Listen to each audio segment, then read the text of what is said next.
Hello and welcome to my channel where we talk about tips and tricks for the elementary music room. Here we go.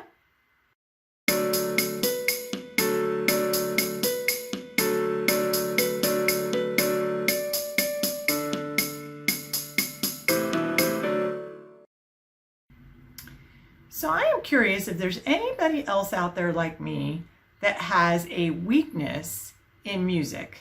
What I mean by that is there's a certain area in music, you might be a musician, a professional musician, a teacher, that is your weakest area and you're aware of it. So in my case, it's rhythm reading. If I'm given a piece of music, notated music, and I'm sight reading it for the first time, I'm going to get those intervals, even if they're really crazy. I'm going to get the lyrics because I'm a singer first, but the rhythms, I will get most of them, but if there's anything unusual in there or syncopation, which tends to be a weakness for me, I don't always get it the first time through. I might have to work it through and really focus on what that rhythm pattern is to make sure I get it correct the next time I do it. So knowing this about myself, I did not want to pass on a weakness in rhythm reading to my students. So I came up with a whole system of how to rhythm read in my classroom to really make sure that my students would know how to rhythm read. And along the way, it reinforced my ability to rhythm read as well. So I'm going to insert here a video that I did last summer when we were in lockdown, and it will show you the different things that I do for rhythm reading. So before I show it to you, I want to point out a couple of things. Whatever system you use as far as a verbal system, if you use ta, ta, ti, ti, ta, or if you do 1, 2, 3, and 4, or you do a totally different system, whatever system you decide to use for your rhythm reading, you can add motions to each one of the notes to differentiate them from each other. So instead of doing every rhythm like this, ta, ta, ti, ti, ta, my rhythms would look like this, ta, ta, ti, ti, ta. Okay, so I'm going to insert the video here so you can see all the different motions that I do with my students. This is not how I would start teaching this. I always start teaching it telling them this is a quarter note, it is worth 1 beat, and we say ta. So what you're going to see here is more of a review where they already know what the note name is, they know how many beats it's worth, and we're just reviewing the name and the motion that we do with it and what we say with it. All right, here it goes.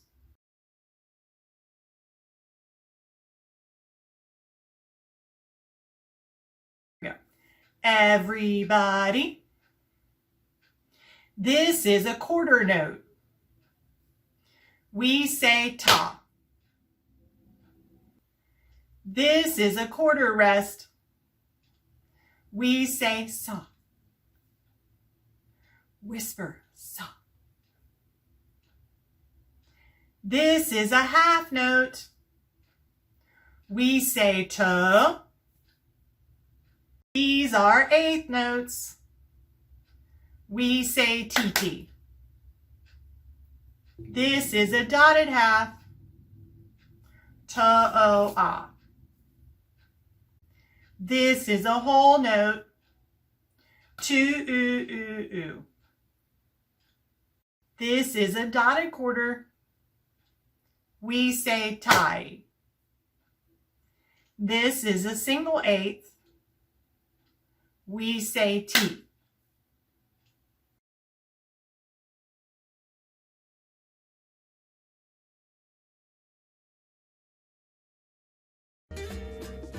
These are 16th notes. 4 of them together make 1 beat. So that means they are each worth 1/4 of a beat. And we say tika tika. Can you say tika tika? Good job. So this is the motion we're going to do for it. We're going to drum in the air like this. Tika tika. So 1, 2, 3, 4. Try it with me. Tika tika. Good job. Now let's look at this pattern up here and see if we can put it together in a pattern. 16th notes, because they are so short, they go by very quickly. So we're going to look at this pattern and we're going to see if we can do it. It's going to look like this. Ta, ta, tika, tika, ta. Do that with me. 1, 2, ready, go. Ta, ta, tika, tika, ta. Good job. Okay, so now that you have an idea of the different motions that I do with each of the notes or rests, I want to show you what this would look like in practice. So I'm going to put a piece of music on. It's going to be a piece of music that I composed a few months ago when I was making a different video so that I'm not using anybody else's copyrighted material. I will tell you that the ideal music that I have found to do rhythm reading with my students is music from the disco era in the 70s or other music in the 70s. It's got to have a really steady beat, and you want to make sure that the tempo is slow enough that they can do eighth notes without any problems. So any type of song that I'm going to choose to use as a rhythm pattern background noise song, I will make sure that I can go T, T, T, T, T, T, T, T pretty easily. Now, as far as those 16th notes, as you noticed in the video that I showed you, I have my students doing tika tika, just because that way they can make sure they get all of them. If I'm going to have my students play 16th notes, I'm going to make sure that the tempo is much slower, like a 1, 2, 3, 4, tika tika, or tika tika tika tika tika tika tika tika. Okay? But as far as rhythm patterns are concerned, we do that tika tika. So it's okay for us to use a little bit faster tempo than we would normally use if we were going to play the 16th notes. Okay, so let me get things set up and we'll get started. We're going to rhythm read with the music and see if you can remember any of those motions that I showed you. If not, that's okay. At least you'll get to see and practice what it looks like in my classroom. Here we go.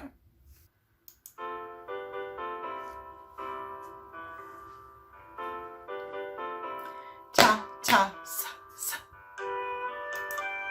Ta, sa, ta, sa.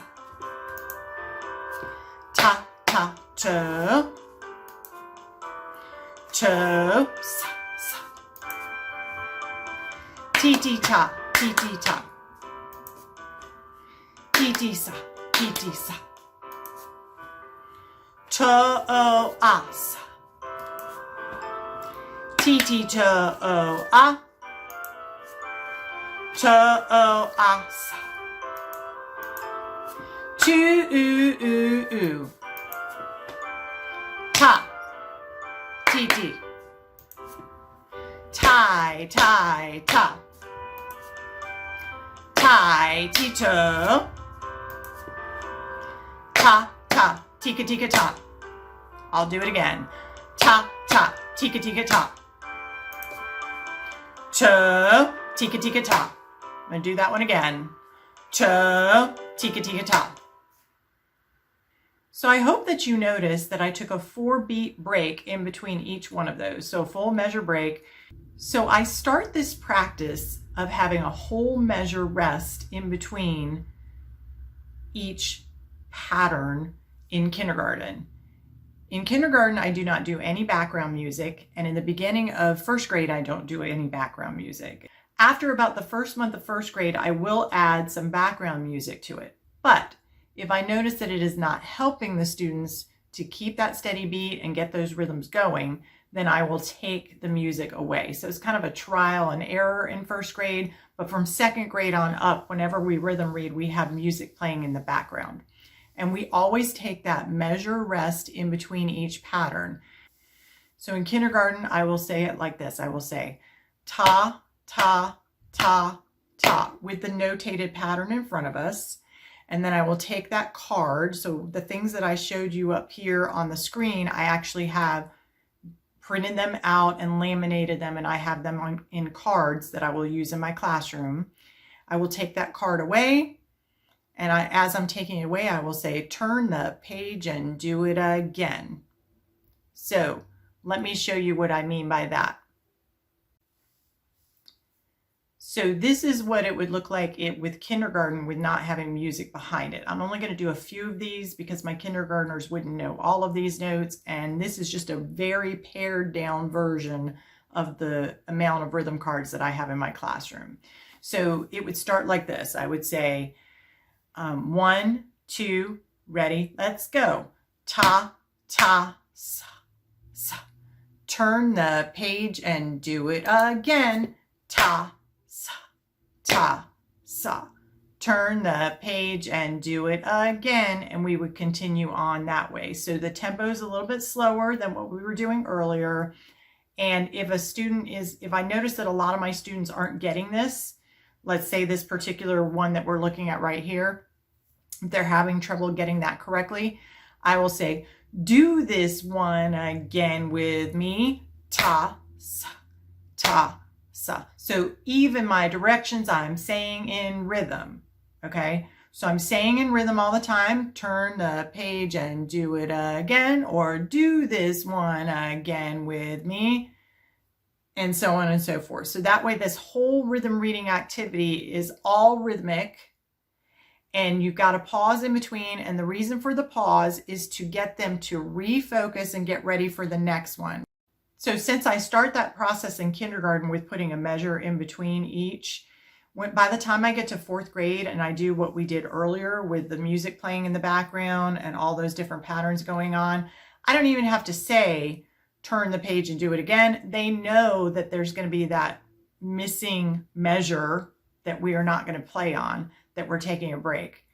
And it's to help them refocus, because I get the page out of the way pretty quickly so that they can look at the page and see what the next thing is and think about it. Oh, there's 16th notes on this one, or there's 8th notes, and how does that go again? And I find that my students are really good rhythm readers. As a matter of fact, it is currently, as I'm filming this, the end of September, and I had my 5th graders who last year we rhythm read on Zoom, completely on Zoom as 4th graders. We were completely virtual in the fall and winter in my district last year. We did not go back into a hybrid setting until March of 21. And in the spring, I have a melody focus. So I was no longer doing rhythm reading. I had already switched to solfege, which is my second focus. Rhythm is my first focus because you get that foundation of the rhythms, and then you add pitch to it for solfege. So as a result, you would think that last year's 4th graders, even though we rhythm read on Zoom, that everybody's muted and I was modeling all the time and the cards were constantly in front of them and I was putting music with them. And like I said, modeling, and I was watching them, and most of them were participating and doing it with me, but still there is that separation of they don't hear each other because everybody was on mute except for me. And so you would imagine, or I would imagine, I assumed that maybe they had lost some of those rhythm reading skills, because these 5th graders I've had since kindergarten. So they've had that foundation building up all the way, and now they're 5th graders. So back to this year, last week, I was working with them and I threw a whole bunch of rhythm cards in front of them and I put some music on, and I didn't even teach it beforehand. I didn't do any note reviews. I didn't teach it. I said, I just want to know what you remember. And we went through it, and those students, they surprised me. They were on it. They had all the different motions down that you saw me do, and they were saying the right words with it, and they were taking those little breaks in between each pattern. And it was just a really cool thing to see. Oh, one more thing. You probably noticed that I do all my rhythm reading of 4. I think that's pretty obvious why I would do that. 4 is common time, and that happens to be, somebody else made these cards. Another teacher made these cards years ago, and it just happens to be what they're all in, is in 4. And you use what you have as a teacher. No need to reinvent the wheel and make your own stuff. If there's a great tool out there, use it. So all of my rhythm reading is in 4. Now, that doesn't mean that my students never read in 3 or 6 or 2. They do when we play instruments. So we will play instruments in different meters other than 4. But when we're just doing an anticipatory set of rhythm reading, just to get those skills in, we do it in 4. All right, that's all I have to tell you about how to teach rhythm reading to your students. I hope you got some good ideas out of this. No matter what system you use verbally to read your rhythm patterns, I hope you'll play around with maybe making different motions to go along, because it really does seem to help the students to know which note and how long it is and that sort of thing. And it looks really cool too. Like you've got this whole body percussion thing going on in your classroom. So when people walk in and see your students reading rhythms and they're going, even if they're not saying it, it looks really cool too. Oh, and the older students, I will have them take out the words after a while so that we just get that sense of thinking the rhythm and doing the rhythm with our hands. Okay, I hope that you enjoyed this video. And don't forget to subscribe. Have a fantastic day.